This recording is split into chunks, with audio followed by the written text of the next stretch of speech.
আসসালামু আলাইকুম দর্শক বন্ধুরা, দেখতে পাচ্ছেন এখানে আরেকটি কলার প্রজেক্ট। আমার কলার বাগানের পাশে এই কলার বাগানটি। এই জমিটা হচ্ছে ভরাট করা হয়েছিল।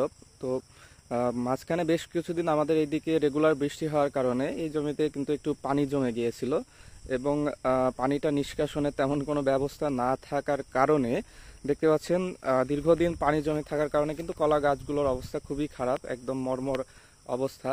সো যারা এরকম নিচু জমিতে কলা চাষ করবেন তাদের জন্য একটু সতর্কবাণী যে আহ, পানি নিষ্কাশনের সুব্যবস্থা এবং পানি যাতে না জমে থাকে এরকম জমিটা আপনারা নির্বাচন করবেন, না হলে কিন্তু কলা গাছের অবস্থা এরকম হবে। দেখতে পাচ্ছেন যদিও এখন আগের থেকে অনেকটা ঠিক হয়ে যাচ্ছে আর কি, গাছগুলো নতুনভাবে আবার গ্রোথ নিচ্ছে।